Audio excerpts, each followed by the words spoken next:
Very pleased to open today's event. It is even a collaboration between CIDIT Research Group, Secularity, Islam, and Democracy in Indonesia and Turkey of Humboldt University of Berlin, and the University of Kristen Satya Wacana, Indonesia. My name is Mutmainah Syam from Humboldt University, and I will be serving as your moderator today. Thank you very much again, everyone who come and join the discussions, to our speaker, Jessy, to Dr. Wikke, who joined us from Heidelberg, for the Vice Rector from Universitas Kristen Satya Wacana, Indonesia, to join us today. And thank you also for Claudia Deris and Professor Claudia Deris and Saskia for also joining us today, and also all the participants here from different time zones. Thank you. We will have today a very interesting topic, the discussions about Bissu community in South Sulawesi.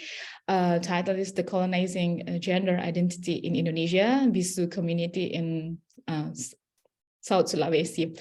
First, before we get into discussions, I would like first to invite Vice Rector of Universitas Kristen Satya Wacana, Indonesia, Dr. Joseph Ernest Mambu, who are with us today to deliver some opening remarks for 10 minutes. Pak, sorry for being strict because we quite have a little time. So please, Pak, Dr. Joseph, time is yours. Yeah, thank you, Ibu Mutmainah. Good morning or good afternoon, ladies and gentlemen. Good morning in Europe and good afternoon in Indonesia. I'm privileged to be here to welcome you all in this special public talk on gender, entitled Decolonizing Gender Identities in Indonesia, Bissu Community in South Sulawesi. Ms. Jessy Ismoyo will share her insights into this highly important topic. Initially, I had a question in mind.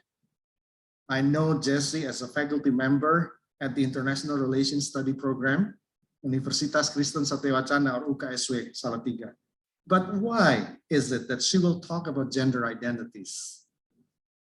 She is definitely the right person to address my question, a question that might be asked by some of today's audiences as well.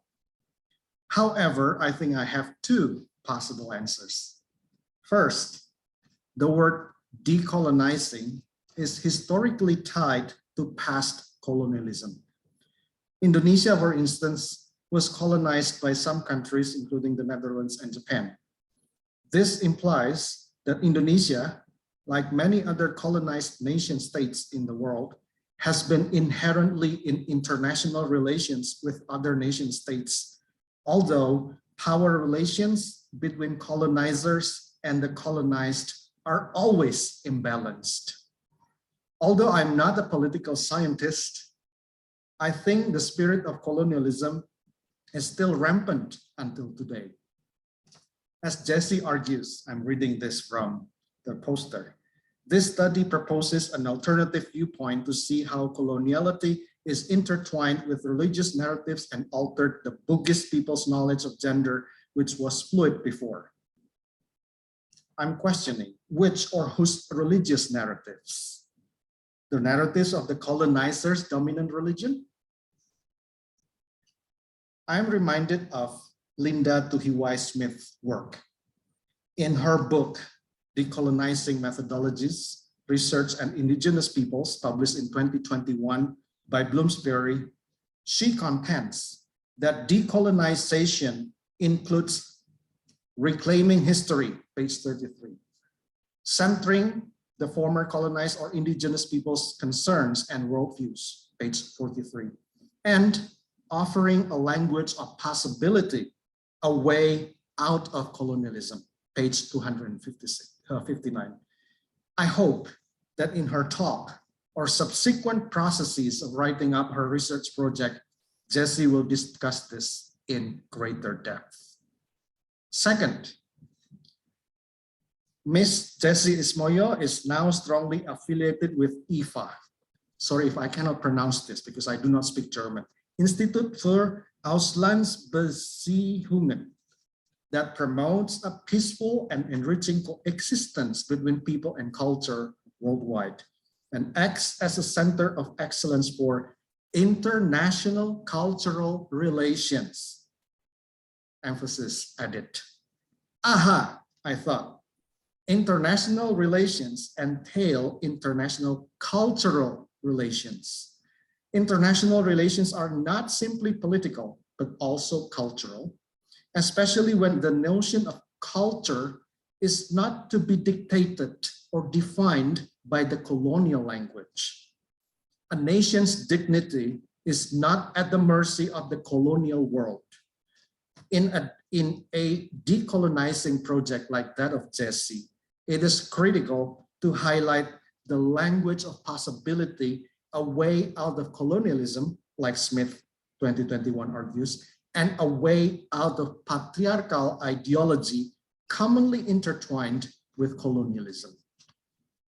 On behalf of Universitas Kristen Satya Wacana, or UKSW, I would like to express my sincere gratitude to IFA, to the Cross Culture Program, or CCP, Dr. Saskia Schaffer in SIDIT, or Secularity, Islam, and Democracy in Indonesia and Turkey, as a host organization, and Humboldt Universitat zu Berlin. I also thank today's moderator, Ibu Mutmainah Syam, and Dr. Wikke Jansen, Universitat Heidelberg, as the discussion of the event. I'm also grateful to Jessy, who becomes UKSW's ambassador of creative minority, to be at the forefront of a decolonizing project like this, especially from the perspective of international cultural relations. I strongly believe that today's public talk will be useful, and there will be fruitful discussions about the topic that Jessy brings to the table. Thank you, and God bless you all.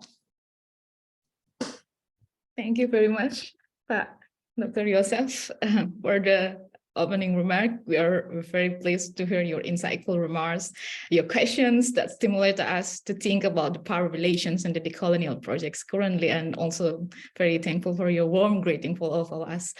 Well, now moving forward, we will hear a presentation from Jessy Ismoyo. Maybe I will repeat again some short biography, some of it already delivered by Bapak Price Rector.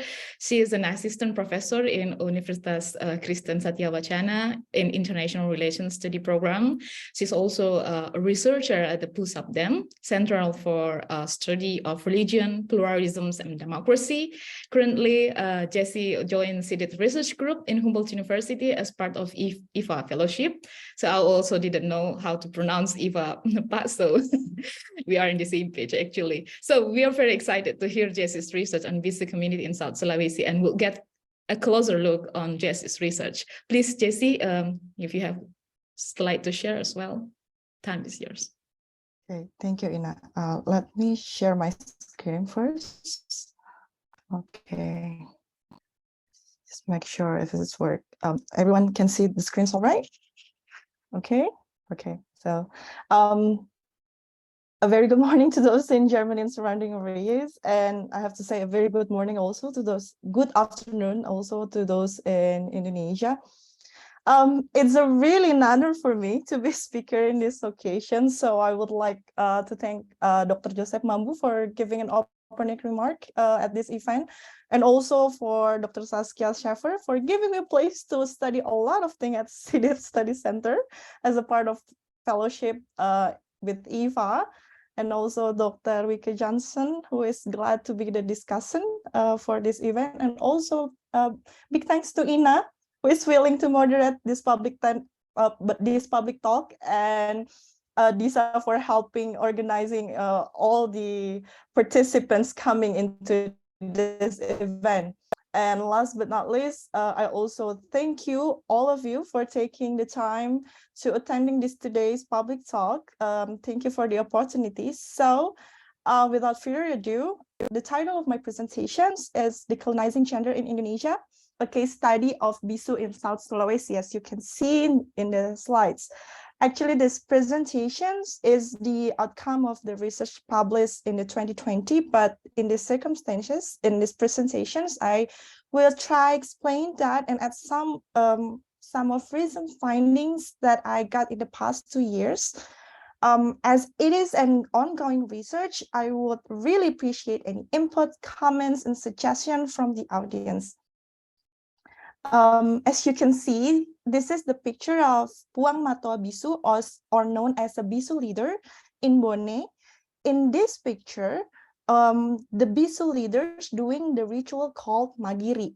In Bugis language, magiri means that you have to stabbing a sharp object like keris or dagger into some kind of your body part, whether it's a head or a neck or anything. And this ritual is actually existed for hundreds of years since the era of the first Bone king, which ruled around the 14th century. And the interesting part is actually during the ritual, the Bissu will dance around while stabbing sharp objects, and each Bissu has different area to be stabbed, and according to the divine guidance in this ritual of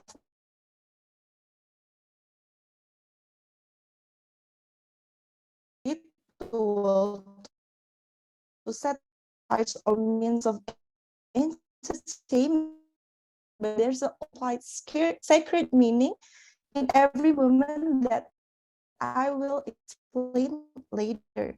So in this today presentation, I will divide it into several parts from productions and colonialism, living and preserving within the liminality and the liminal identity of the Bissu itself to conclusion. And I try my best to deliver it within time. I think I have the 20 to 30 minutes at tops. So this is the introduction. Thank you. Pak Joseph also already mentioned about Linda Tuhiwa Smith, which I based my work, most of my work with.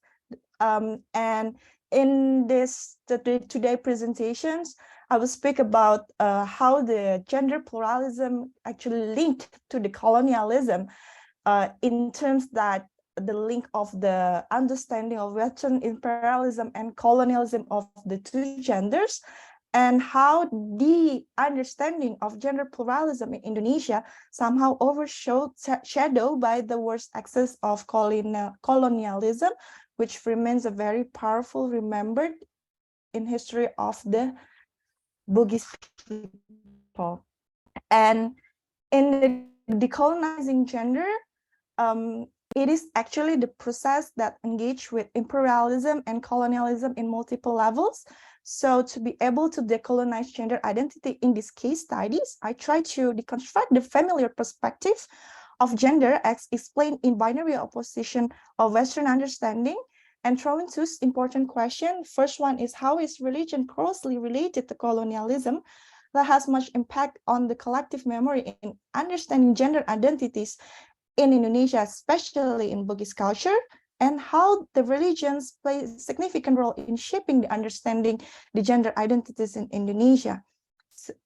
And borrowing the Homi Bhabha's concepts, I quote, a subject of difference that is almost the same but not quite. I use the concept of mimicry, third space, and hybridity to see how the intertwined coloniality happen in the trajectory of Bissu case studies. And by meanings of mimicry, it can occur by the process of imitating, copying, or adapting in the speciality or the liminal space, which Bhabha called the third space. And what is interesting is what Bhabha sees in asserting authority over the colonized gave rise to mimicry. And it's like to sing by the two sides of coin, in which the risks of mimicry, as it reveals the ambivalence of colonialism, but also disrupts its authority. Okay, well, let me move to the next slides. In these slides, I throw the question about how does colonialism have something to do with gender understanding, and how does it mean to be an indigenous queer? As you can see that the term of third gender itself starts from Gable Hurd, who popularized this term third gender outside the normative gender, which is related to sacred belief in each society. So the idea of non-normative gender is actually ancient and sacred for some indigenous queer groups, not only in Indonesia, but also in several parts of the world. I give several examples here from True Spirit Ohimana from Native North American, Hijras in Pakistan and Bangladesh, and also there's a Muses, and there's a Bissu in South Sulawesi. Okay, yeah. For the Bissu, Bissu is actually a non-normative gender. So there are neither a male or female, and they are performed as a religious leader in Bugis people, as their society acknowledged the importance of androgynous ancestors in the myth of I La Galigo. And in the myth, there are stories of Bugis cosmology that consists of the sun, the moon, and the in-between, known later as the first rise or Sangyang Seri, which is central to the Bugis cosmology. And this is how Bissu plays an important role as a medium or the connector between the Boting Langi or the upper world and Tungkenalino or the middle world, which human beings live. This is the picture, several pictures of Bissu in South Sulawesi in Fourth Regency. The first one is Bissu in Wajo. This is Angkuru Jana. Angkuru Hajah Jana is a Bissu leader in Wajo. This is a Bissu in Pangkep. Actually, there is no picture of Puang Matoa here or the Bissu leader, but this is the Puang Lolo or someone who helped Puang Matoa in doing the ritual in Pangkep Regency. And this is the Bissu in Bone. This is the Bissu leader in Bone or Puang Matoa, Ancu. And this one is in Sopeng or Puang Ece, stands in the middle with the mask. This one, okay. As in Indonesia, in Bugis society itself, for those who haven't heard, that they acknowledge more than 2 genders. So there are oroane or a male, makkunrai or a female, calabai, calalai, and the Bissu. So, okay. And the next part is about the conceive of the speciality. This I try to the first theorem or that I mentioned earlier, and the second one is about the Pangandereng, and this third it's about Bugis social stratification term. It's worth mentioning that the vital role of the indigenous ancestor, as I mentioned, we can see that indigenous myth is universal, understanding of the coexistence of the opposites, which closely related to the cosmic fertility god with the hermaphrodite nature, embodied under Dewata Sewai, both male and female complement each other. And in Bugis androgynous myth, the coexistence is a manifestation of autonomy, absolute power, and we perceive it as the balance of nature. And for the Pangandereng, I think it is interesting to see the encounter between Islam and Atoriolong here, the existence, the Bugis culture, who's very, very appreciate androgynous ancestor and how it meets the Islam that impacted the society and also gave rise of the unique concept of Islam Bugis. So in Bugis society itself, the Pangandereng previously only acknowledged 4 values between adat, bicara, rapang, and wari, but later on, after the Islamization that happened in Bugis, they added one important values as sara or religions, in these terms Islam becoming a central part of important part in Pangandereng. And I think it's important to see how the Pangandereng also provides a liminal space between religion and adat as a traditional custom, so that Bissu is present as an intermediary between the upper world and the medium world. And by accommodating to elements of sexes to experience, they usually communicating through the ritual, and we can see when they are trance or a possession by the Dewata Sewai within the rituals. And the third part, as you can see, the Bugis social stratification. When we talk about how this social stratification gives the liminal space to the Bissu, we can see also how this conceiving knowledge into speciality changes the role and position of the Bissu over time, due to the syncretization between the Islam and Atoriolong, which consists in Pangandereng. Bugis system is also layered with the client patron system, which consists of 3 layers. So there's a 3 layer in the Bugis social stratifications that consists of Tomanurung, Tomaradeka, and Ata. And Bugis people also have a very strong belief of the gaukang or the heirloom that determines their social rank in society. So the position of the Bissu as their social role is to be heirloom keepers becomes very significant in the Bugis social stratification. And I think it is very important to mention that the significant change that happened in the social stratification, Bugis social stratification, was the existence of Puang Kadi or religious figures that somehow shifted the Bugis social stratification system and created a new layer and shifted consequently shifted the position of the Bissu.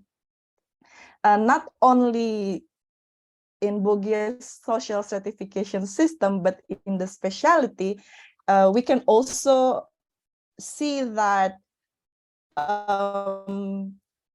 this appears in the Bugis traditional house, which divided 3 layers, both vertically and horizontally, between the Rakeang or the upper part, or which represent upper world, and the Alebola, which represent the middle world, and Awabola, which represent the underworld. And also the dividing between the living room and the family room and the kitchen. I think it's very interesting how Bugis cosmology, one of the Bissu told me about this story about how the Bugis cosmology is not only appeared in the Bugis social stratification, but also appeared in the way of living, including the traditional house.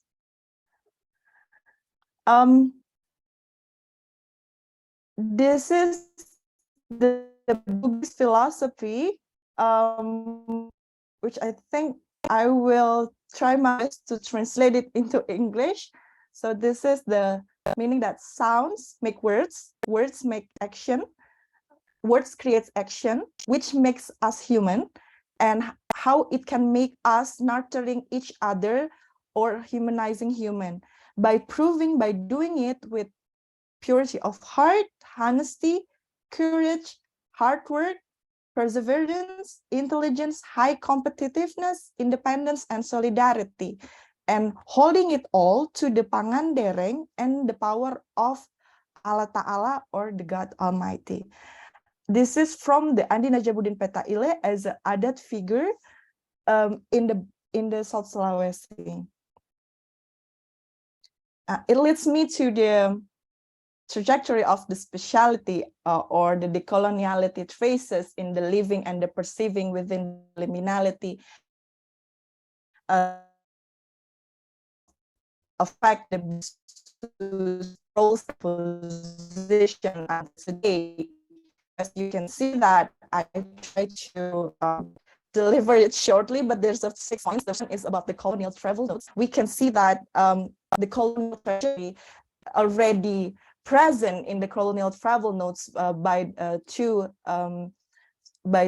evidence. The first one is Antonio de Paiva, which he's an Orthodox Christian background, a merchant and missionary, and he wrote in his colonial travel notes that the disgust towards the Bissu because is a man wearing a male wearing a female clothes, and he write about the homosexuality practices that occurred in South Sulawesi. And the second colonial travel notes can be found from James Brooke from England, who also wrote about the gender pluralism. He came to South Sulawesi and writing about the local values or the practices of the Bissu as a deviant. And the second point of the decoloniality traces can be found from the dichotomy that offered by Kraut's theories on evolution of religion that place animism, in this case Atoriolong, or their indigenous belief, in the backward phase and required change into world religion, so to be called the civilized. And it had effect on Bugis society ever since, as the dichotomy would lead to the disappearance or the elimination of religious dimension of adat. And when there was institutionalization of adat, there's a limitation only to the noble family and to those who appointed by government. So in consequence, it left Bissu outside the institutionalization of adat and left them with no authority in adat figures. And the third part, the Dutch ethical policy to some extent has effects on the losing the religious dimensions of adat, because in the early of 20th century, the government was upset with the local resistance, where it was using the Orthodoxy Islamists as a driving force or the collective force to fight against the Dutch. So we could see that the rise of Muslim militants in the 20th century and how it led to different understanding of adat and Islam. And it also makes the dichotomy between the Islam Orthodox and Islam modernist later on. And it leads to the proliferation to the Islamic Orthodox that can be seen through the purification of Islam in the ITI rebellion that happened in 1960s. That can be seen through there's a mass killings of Bissus and burning manuscripts of pre-Islamic belief of Atoriolong that has been written in the text of the I La Galigo. Okay, the next point, sorry. And the next point is, I think the post-New Order era also gave rise to various Islamic movements in South Sulawesi.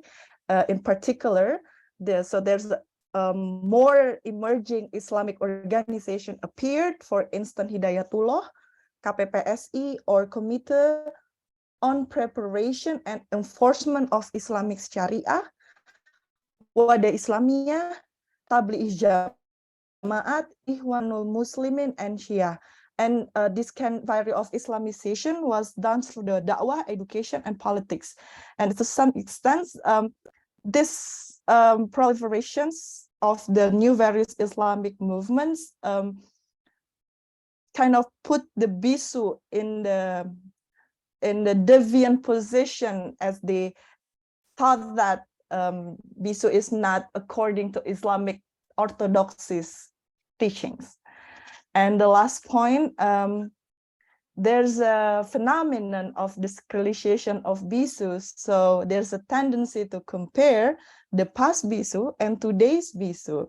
That actually they offered the dichotomy of sacred and profane. They said that Bissu is sacred, but today's Bissu or Pa Bissu is not. They are only the Bissu who's being an actor to play a Bissu. So they're replaceable they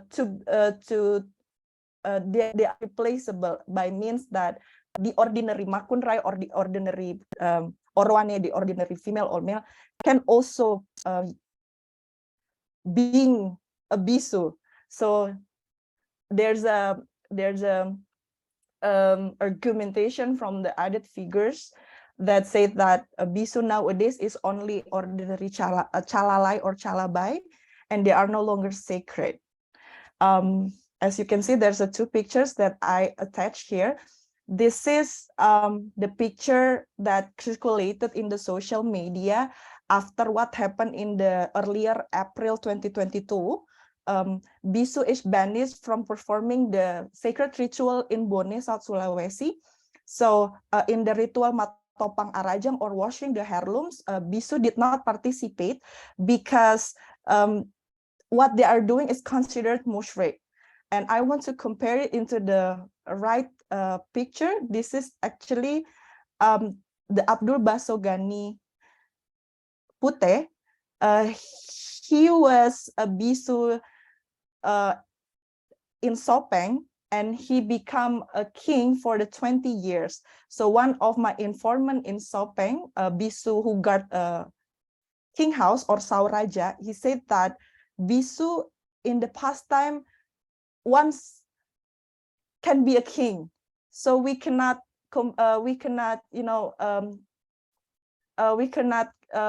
erasing or eliminating the role of Bissu like it happened in Matompang Arajang earlier this year. Okay. And this leads me into the liminal identity of Bissu. In the liminal identity of Bissu, Bissu is actually being a warrior and becoming a Bissu. Speaking of their roles and function in the Bugis society, there are very roles and function, but in the pre-Islam, the role of Bissu is actually preside over royal banquets, events. So they called as a jenang, or they called as a ritual leader in Mapalili that I mentioned. The Mapalili, or the rice planting or rice harvesting ritual, and also they become rahib or taupanrita are in people that endowed with the knowledge to communicate with the gods, and they also royal heirlooms keeper. And Bissu are believed to be equipped with invulnerability knowledge, because the troops closest to the king sometimes Bissu function as a protectors, a mediators, or asked to be, they often ask for their opinions for the king. But after Islam was embraced by the Bugis, the role was replaced by Puang Kadi, as I mentioned before. So in some ceremonies, for example, the ceremonies of births or that, Bissu has no longer place. So nowadays, Bissu can only lead the wedding rituals as a mother of bride, or known as an Indoboting, who is responsible through all steps in marriage rituals. And I think it's very important to see in each place and role, their ambivalence of identity allows them to be Bissu in ritual, but not only that, but they can also be Indoboting, or even choosing another work outside the ritual. They also can be a devoted Muslim, a loving family and community member, and activist. This is the picture of one of the Bissu who chose to take a hiatus of the Bissu because he wants to be a teacher in the state madrasah. He teaches Indonesian language in the state madrasah in one of the regency in the South Sulawesi. And in this is the picture of Bissu who I took after Salat Eid in Al-Fitri celebration this year. And I think to conclude my presentation, there's 3 points that I want to discuss further in the question and answer. The first one, and I think to to be able to centering the perceived to the discourse Bissu existent, we have to show their hybridity as a part of negotiation of the culture in which there is a condition that perpetuates the practice of the cultural change between the adat and the religion. And it is important to empowering Bissu community and distributing not only Malabi and Malempu as that inherited in the Bugis knowledge of Pangandereng, but also engendering Pangandereng itself. So we putting Bissu within the adat institution, between the adat and religion, or adat and Sara. I think this is the end of my presentation. Thank you so much. And back at you, Ina. Yeah, thank you very much, Jessy, for your very wonderful presentations. I really like you insert various local wisdom in teaching there. So yeah, me as also a local people sometimes forget about this wisdom. And I will not take a lot of time to explain things, but now we have Dr. Wikke Jansen from Heidelberg University. A short introduction about her. She received her PhD in global studies at the Humboldt University with her research about activisms, religion, and everyday life among queer Indonesians. And currently she is an assistant professor at the Heidelberg Center for Transcultural Studies, chair of visual and media anthropology in Heidelberg University. Her expertise matched really well with today's topic, and we were very excited to hear more about your point of view of the topic. Please, Dr. Wikke. Yeah, thank you so much. And thank you, Jessy, for your really insightful presentation and your really wonderful work and your great article as well. And thank you so much for the invitation to ask you some questions. And I'm really looking forward to learning more about your work today as well. I think what I especially appreciate about your paper is how you theorize the Bissu subjectivity in relation to colonialism and processes of Islamic modernism as well. I think my first question would be about that relationship. Like this, I think you described very well this entanglement of processes of Islamic modernism with colonialism and how that kind of combines to make the position of Bissu and other like non-normative gender subjectivities more contested within South Sulawesi in Indonesia as well. And so my question would be, how does this notion, and I think Dr. Joseph asked a very interesting question when he asked like whose religion is it that is maybe where the Bissu subjectivity is the most contested, but also how does this play into decolonizing work, this notion of religion, like how do you combine that? And something else that struck me was this very rich vocabulary connected to Bugis religion and gender systems. And you give many examples of this in your presentation and your article as well. And I was wondering, when you publish or present in English or even in Bahasa Indonesia, how do you deal with this issue of translation? So you use some English language theories, and I mean, you publish, present sometimes in English, and like, what are the challenges of doing this decolonial work or decolonizing conceptions of gender when the language system of the Bugis is so different and so much more specific than the one that you might be using as a scholar?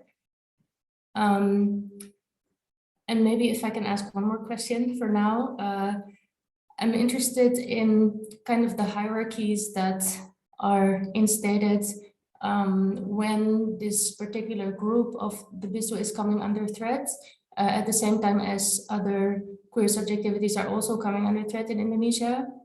Because you mentioned, for example, that Bissu is like maybe sometimes adamant about distinguishing themselves from categories such as Banci Salon or even calabai or calalai, which is then like, not sacred and somehow maybe less justified in its existence. So I was wondering, like, how do you see these hierarchies? Is it causing also maybe tension between these groups, or is there also some, I don't know, common response to that? So that's it for now. Thank you very much.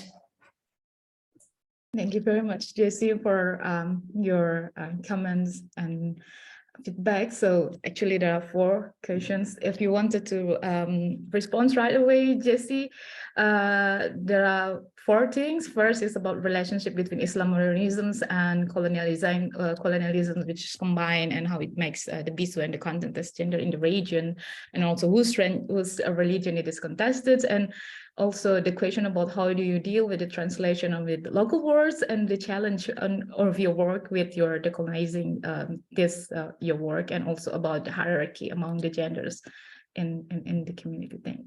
Okay, Jessy, please, if you wanted to answer before I open the room for the questions and answer. Okay, I try my best to answer the question, Wikke. Thank you for the response and comments, as it is very interesting to see how it leads after we corresponded in the email as well. But I think I would like to respond with the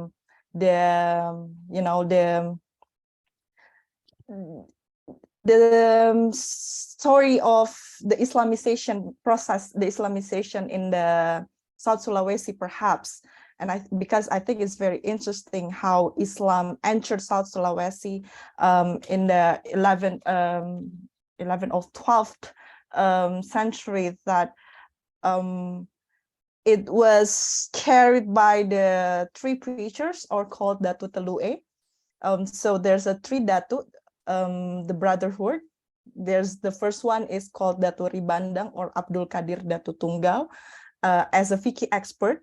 So he was assigned to spread Islam in Goa Talo, or the place who the people had the habit of drinking balo or arak and gambling. So Datu Ribandang specially placed in the Goa Talo as a Vikke expert, and other Datu, Datu Patimang or Sulung Sulaiman, who is very much expert in the aspect of Tauhid or Akidah, and he was sent to Kingdom of Luwu, who were thick with the belief in Dewata Sewai or I La Galigo. And the last one is Datu Ritiro or Khatib Bungsu, as a Sufism expert, or the expert of Tasawwuf. He was sent to the place who has faith in mysticism and learned in Lontara from generation to generation. And as you mentioned that whose religion is this, I think it's raised a concept of how the Islam and Bugis culture kind of intertwined together in South Sulawesi, and interestingly create some kind of liminal space, because it can be seen on how Bissu maintains their existence by showing this kind of mimicry process. So for example, the adaptation that Bissu had performed is they changed the Mabar Sanji. So there's a ritual of Mabar Sanji, and they changed. Before the pre-Islam, they usually telling history of La Galigo or the Meong Palo Calalai as a life history, but it changed to the life history of Prophet Muhammad nowadays. Or Bissu inserted memang, or the chant that they used to sing in the ritual, and they insert prayers in Arabic language. So they kind of negotiates between these two, between the Adat and the Islam in this matter. And as we can see that even in the ritual, there's a sound of 5 drum. So when the ritual, the Bissu have to, like there's a music while they're doing performance, and the sounds of 5 drums actually represents the time of 5 daily prayers in Islam. And the last thing I think is very interesting how the mimicry process happened is how the Bissu is trying to have the status haji, because the status haji is very important in the social stratification of Bugis society. So some of Bissu leaders, as I mentioned in the Wajo, for example, he has this haji status for maintaining the his authority as a Bissu, but also as a Bugis and as a Muslim. I think that's my response to the first question, and somehow to some extent the second question. The next question, I think, about the translation. It is also I think about the translation.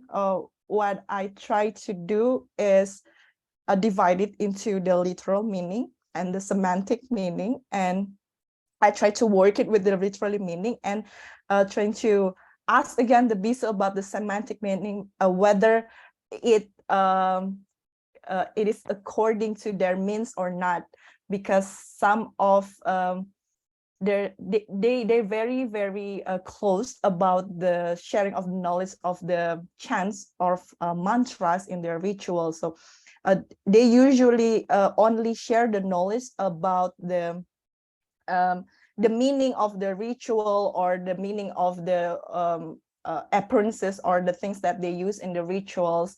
And I think for the some kind of that, I try to find a literal meaning, and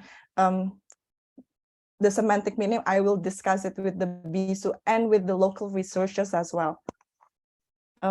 Maybe that's it, or there's another question. Yeah, maybe because we quite limited of time, maybe we could also hold the response for Jessy for now, and then we will. Okay. Yeah, we will have also, we'll see, we have some times in the end of the meeting, and then we will continue. But only one question left about the hierarchy. Well, okay, the hierarchy. Yeah. I will open the first round of question and answer sessions. If any of you wanted to ask to both of our speaker today, to Jessy, to Wikke also, please raise your hand using the raise hand button, or you can also write your question in the chat functions, and I will read it to the speakers. Please, if there are any questions, anyone. I saw that Claudia put a comments in the chat that she need to leave because of the time. So if anyone wanted to ask, please. Or while we wait for some questions, okay, I see William. Hi, thank you. Hello. Hear me? Thanks so much for the presentation. I found that really, I learned a lot, and I was particularly interested in the your use of the word panrita, and because panrita I sort of associate with boat builders in that area of South Sulawesi, and I hadn't sort of understood that it was a broader term for sort of a connection with God and intermediary. So I was wondering if you could just give me a bit more of a explanation on panrita, or maybe point me in the direction of some other reading that I could do. And then the other question I have is just around whether Bissu would be involved in blessing boats that are being launched as well around the area. Thank you. Thank you, William, for your questions. Another questions from Saskia, please, Saskia. Yeah, thank you very much. I risk showing how little I know about this topic by asking this question, but Jessy, I'd be grateful if you could elaborate a little bit on, and maybe Wikke, you have something to add to this too, to the question of where the time junctures are seen. When you said that there is a differentiation made between, previous Bissu and today's Bissu, when does today start, and what kind of history writing goes into the framing of the community. Yeah. Thank you very much, Saskia, for the questions. Siti Aista, okay, if you have question, then please unmute. Please unmute yours. Right. Hello, Jessy Ismoyo. Yeah. Hello, Panel. Interesting presentation, actually. If you read La Galigo, especially in the episode of cutting the Wellenrenge tree, maybe you know this part. Bissu, or the spiritual leader, is first shown by Tendriabeng. Maybe you know this part. Actually, Tendriabeng is the identical twin sister of Sawery. Sawery was grow up separated from his twin sister. And at first sight, Sawery immediately fell in love and wanted to marry Tendriabeng, who he didn't know as his own twin. In order to avoid incest, Tendriabeng then shows Sawery ideal mates that he must pick up from the island of China. In the canon also, China was mentioned in La Galigo. And Tendriabeng also, as a Bissu, became an intermediary of Sawery to ask the Almighty for instructions on how Sawery could perform the ritual to make a ship to pick up his future wife. Actually, I wrote about this in my master's thesis, but I just don't know since when the Bissu position was only occupied by a man with a feminine character, whereas in the epic La Galigo, the function of Bissu is carried out by Tendriabeng, which is woman. Maybe you know about this information. I just want about this, and of course, I don't doubt that the admission of 5 genders South Sulawesi culture is actually one of the great values in the world, because every humankind that has different characteristics is accepted in society. Thank you. Thank you. Thank you, Aisha, for the questions. Maybe I will wrap the first round because we have quite questions and it's very historical visit. So about Pandrita and whether also Bissu is participated in blessing both most of the time, and then also the time frame of the history about Bissu. Yeah, and the last is about based on epic I La Galigo, the Tendriabeng and Sawery the journey for become a Bissu's how, when, and it was occupied by men, calabai. Well, it was used to be by men. This Jessy. Okay, thank you. I think William question and City question somehow related. So maybe I will respond it by I remember Puang Matoa Saidi in the reportage with Roda Gower.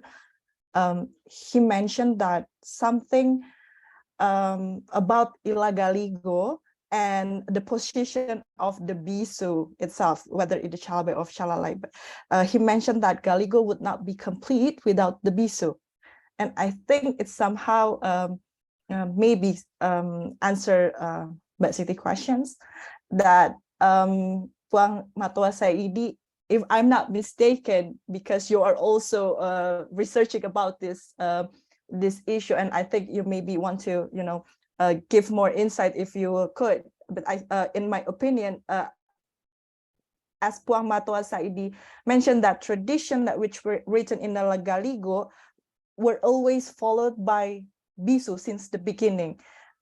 He mentioned about how Bissu came to earth with Batara Guru, the son of the god Patotoe, and how the Batara Guru was followed to the world by a Bissu called Bissu Materuk. But Bissu Materuk didn't stay for long because he had to return to the upper world where he belonged, right? So Bissu Materuk, he tried to transfer all his knowledge to the first Bissu who lived in the middle world, called Puang Matoa Lelai. Puang Matoa Lelai stayed in the slope of Latimojong mountain, in the Latimojong mountain, and he became the first Puang Matoa who had all the knowledge that been transferred from the Bissu Materuk, and that was the beginning of how Bissu on the earth until now. And I think what very important about a Bissu who is come from both calalai or calabai,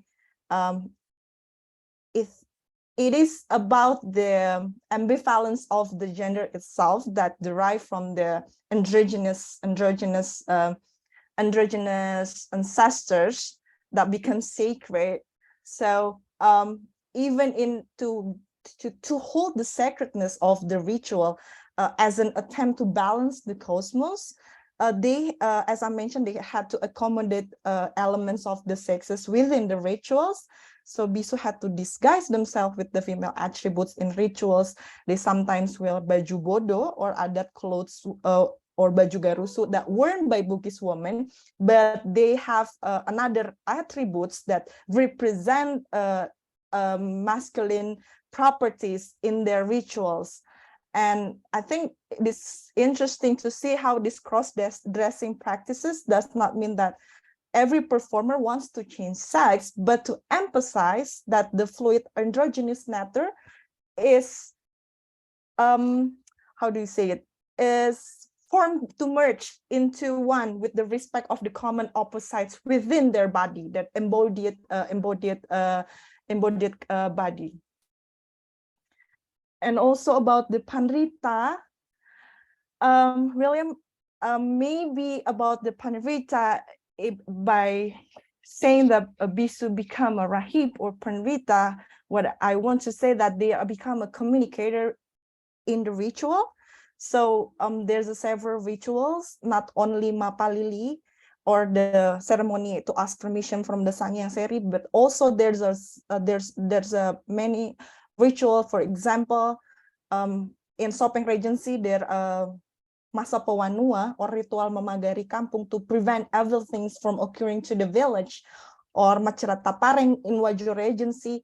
This is a offering ceremony to Punawai or those who have authority to Danau Tempe or the Tempe Lake. And there's a Matumpang Arajang, which are ritual for cleansing heirlooms. But what makes all connected is the Bissu take roles as a communicator. So in one of the ritual, not all of Bissu could perform Magiri, for example. And in the process of Magiri, I remember Bissu Eka in Pangkep said that what makes Bissu and ordinary calabai or calalai different, because they are Bissu Tungkenalino, who previously defend the beloved kingdom of South Sulawesi. So Bissu Tungkenalino willing to sacrifice our beloved king, blood, life, and body for their beloved king. So in the ritual of Magiri itself, they believe that the ritual, if the Magiri happens smoothly and no injury occurs to their body, it is the sign that the ritual are accepted by the god, because they represent, they be able to represent the Malampu and Malabi, or the honesty and the good akhlak or morals. And by saying that if the Magiri ritual can perform smoothly, they are clean from the all kind of state of human, something like that. I hope it somehow answers your questions. And Saskia question about the time frame or time junction, the past and present. I think both the past and present that the adat figures trying to give me a argumentation is before in Islam and after in Islam, because they always comparing that the past present is actually the Bissu who exists before Islam came and the Bissu who exists after Islam came. But I haven't figured out yet the, you know, like the turn after the DITII or the gerombolan that happened in 1960s. But I think it is worthy to following it out because in my opinion, somehow the process of decolonizing in the Bissu itself, it also the ambivalence between the past and present. And I think currently it is interesting to see that when we comparing Bissu, it's not as sacred as the past. The Bugis itself have this kind of notions of because they associate the Bissu with the LGBT, and they have this kind of how do you say in constructions of the LGBT is somehow associated with something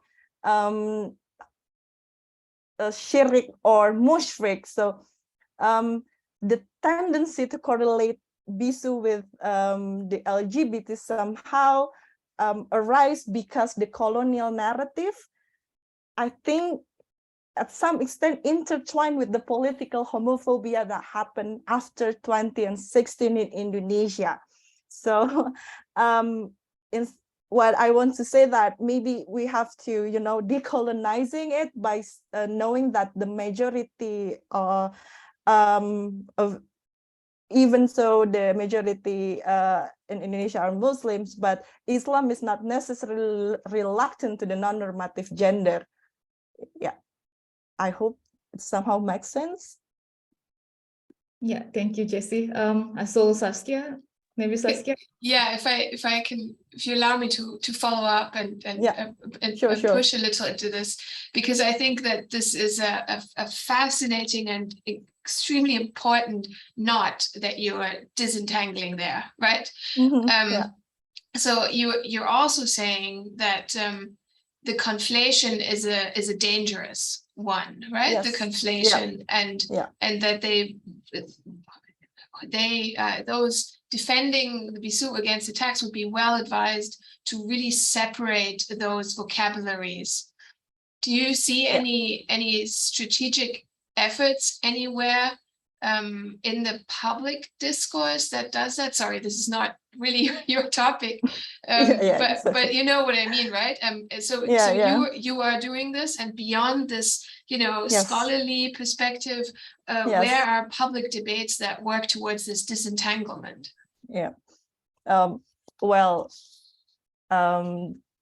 This is I don't know, but it is an early initiative. So some of the Bissu researchers, we are trying to see, maybe if we can use indigenous queer movement that can go hand in hand with the ecological movement in terms of queer ecology politics, we can centering the roles and the function of Bissu in rituals, especially the rituals in Mapalili is very, very close to their roles to, connecting the God, the nature, and the human. So we are trying to reviving those kind of values in the framework of queer ecology politics. So one of me and another Bissu researchers saw this possibility, to positioning the social function and the certifications of the Bissu in Bugis society through this efforts. So we are encouraging this involvement of Bissu in the institutionalization of adat, but through the queer ecology politics. I don't know if this is still early initiative. So maybe by putting them as a guardian of nature in the ritual perform, it can rising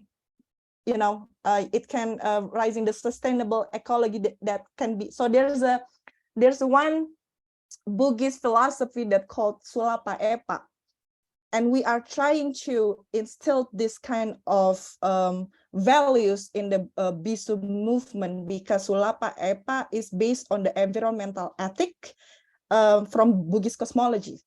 So the Bugis people believe there's a world built on the 4 important elements named water, fire, wind, and earth. And this element also must be present in every ritual by Bissu, even in the Mapalili ritual that I mentioned earlier. And I think by reviving this concept of Sulapa Epa, that we can understand that it cannot be separated from the the embodied resistance in Bissu itself within the ritual and the the ecological movement in framework of the queer ecology politics. But again, this is still early initiative, but I hope it can work if we put it into from that point. Yeah. Fascinating. Sorry, Ina, can I just one little because sure.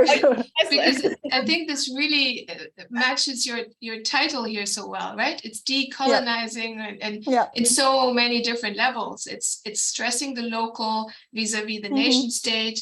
It's discussing the exploitation of natural resources, and it's highlighting practices rather than belief, right? In a kind of Assadian approach to religion. Okay, great. Thank you very much. Thank you. Thank you, Saskia. So Wikke must have a lot to say about this, especially about the discourses and the vocabulary. Please, Wikke. Yeah, I also think this is like a very interesting part of your research, because I've had many conversations with Indonesian queer activists about this strategy of like excavating historical categories of gender and sexual diversity, and how that also can be very tricky sometimes, because what if, and I mean, I think many groups kind of lay claim to this, also some varia and transgender groups especially. And so what if there is a subjectivity in Indonesia today, for example, gender normative people who identify as gay or lesbian, like for example, a feminine presenting woman. So then it's very difficult to go back in history and find like a pre-Islamic or pre-colonial precedent for that subjectivity. So is it then less justified? So I'm wondering if it risks, this kind of strategy that's used maybe by Bissu to differentiate themselves from some LGBTQ categories, or say like, we're part of Indonesian history, part of Indonesian culture. Is it also dangerous, like do you risk putting other groups down? Yes. It is true. Maybe I want to share some findings that I found in the field, because that actually happened when I discussed with the Bissu community. As you know that the majority of the Bissu community is a part of Kerukunan Waria, Sulawesi Selatan, right? So usually the Bissu, once being like the ketua or sekretaris of the Kerukunan Waria. And one thing that struck my mind, that when the Puang Matoa, the Bissu leader, mentioned that that is their concern, because in one point they are struggling to prove their sacredness and to maintain their roles and then function in the ritual. And in another part, they know that they cannot, they have to be with the Kerukunan Waria or the Waria community, because even though their connection within the Waria community is, somehow makes them look down by the other figures and religious figures. So what they doing is they are trying to, there's a one senior Bissu, but I don't think that it might work at the Bissu community, because he's now outside of the community. But I think I want to share with you, he mentioned that he said probably when we are working with, I forgot what he said correctly, but he wants to, he want the kerukunan waria to be more to be have more Islamic piety, something like that. So they want the waria or the Bissu and the waria more perform their or practice more about their Islamic piety within their everyday life. So he thought that if we can practice our Islamic piety and we can show the adat and religious figure, we can find ourselves within the Pangandereng. So in terms of placing ourselves within Pangandereng, we have to, putting our adat as a Bugis people and putting our by meanings, we also have to be Islamic enough to be fit in the Pangandereng.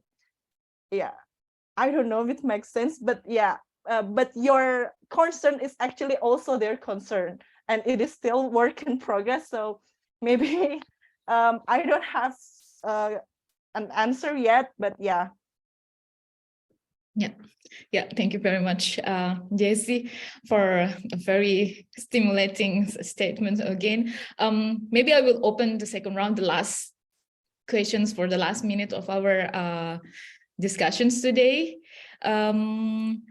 Otherwise, I have questions actually, some of it. Well, I understand that the debate or the class between adat or custom, yes, and sara or religions was nothing new. Like as you mentioned in your presentation at the beginning, that there are three dato was come to South Sulawesi regions and spread Islam. One of these is Sufi and who believe on mystical Islam, and those who come from those regions preserve Bissu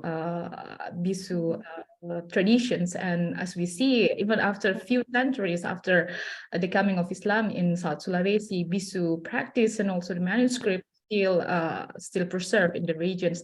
I also remember that there is called Adat and Sara and Ade Encounter Charter. It is called Asitursena Ade Sara, the agreement between custom and Sara, the Sara and Ade Encounter Charter, which really it's embodied in Bugis philosophy that Sara will, or religion, will respect adat or customs, vice versa. And then if religion cannot answer something, and then custom will answer those questions. So what I wanted to ask actually about how it transformed, like is it because of the communication of Bissu who created the sacralization of Bissu, who once have this noble status first, who occupy a very important position in religious ceremony, and also occupy a central positions in life cycle ceremony, giving birth,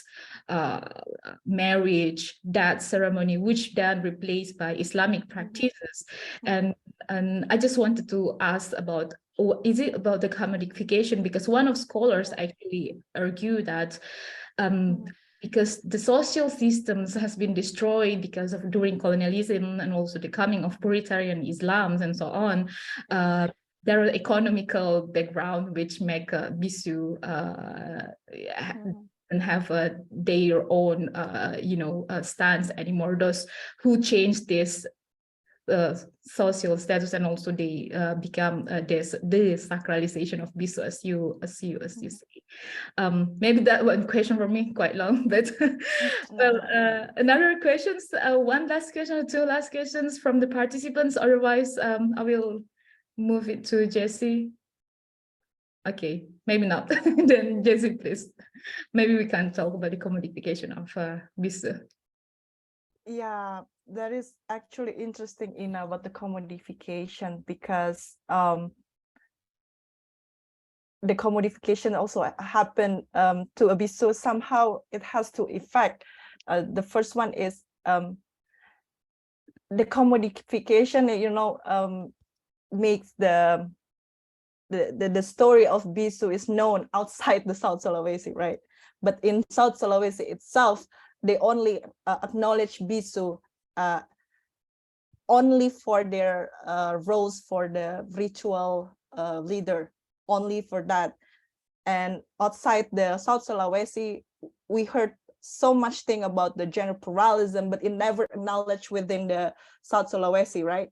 And I think it is very important to see. It is also somehow connects to Saskia's question on how to empowering the community within the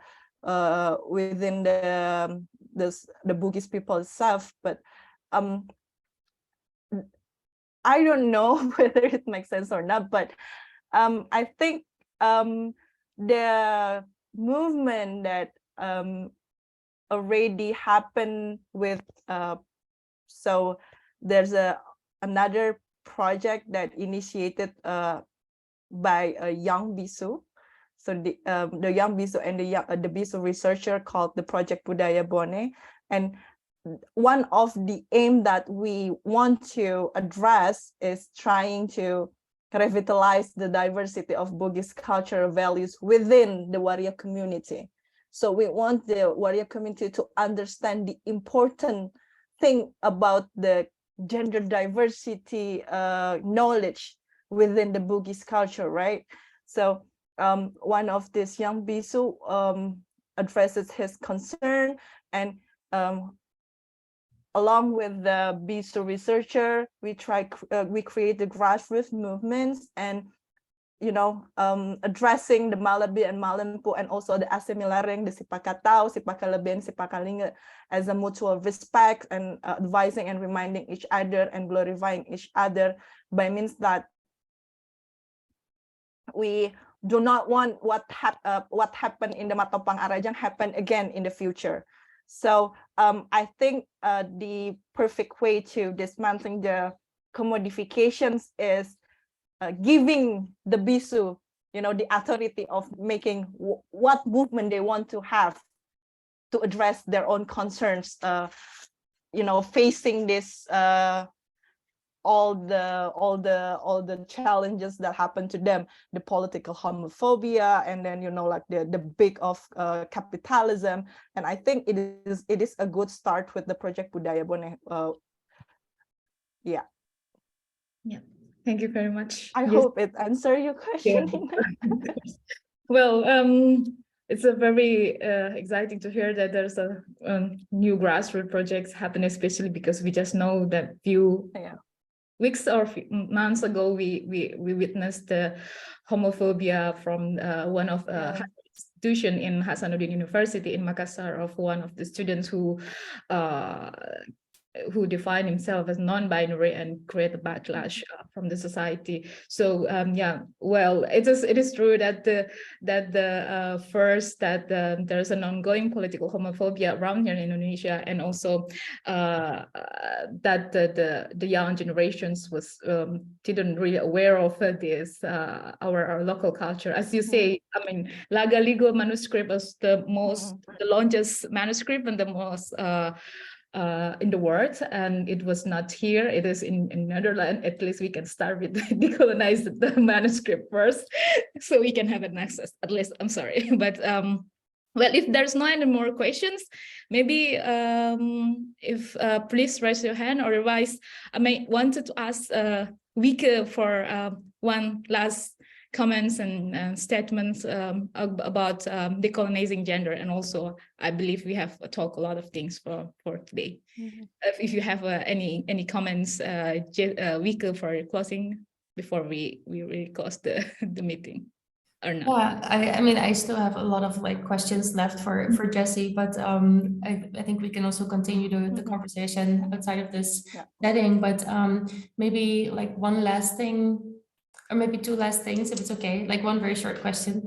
I think one thing that I'm interested in is that there's so much academic attention to this Bissu community, right? There's been compared to other communities in Indonesia as well. So how do they deal with this attention, and is it also part of do they leverage it somehow? Is that possible, or is it also a negative consequence for them to get so much attention? So that would be one thing. And then in your paper, you mentioned the introduction of Bissu knowledge into the education system in Indonesia, and redistributing the development of the values of Malebi and Malempu. So I was wondering if you could maybe elaborate very briefly on that, because I thought that was very interesting. Like, how do you visualize that? Thank you. Yeah. Yeah. Yes. Thank you, Wikke. The first one is about the overexposed for the Bissu, right? The overexposing the Bissu. I think it's about the overexposing of the Bissu. Maybe as I mentioned, at some point it may be help the community by because they do not get help from do not get assistance much from the local government and part of other groups, but to some extent, for example, there's two areas that overexposed when we talk about the Bissu community, the Pangkep and the Bone, right? The two other area is less discussed or less talk in the findings of the Bissu in the Sopeng and the Wajo. For example, in the Sopeng, they have really great structure. So each noble family have Sauraja or Rumah Raja or the king house who stores all the heirlooms of the family members, and they ask every Bissu to guard the Sauraja. And the Orthodoxy Islamist group in Sopeng cannot move forward with that because it is the authority of the noble family. But there's no,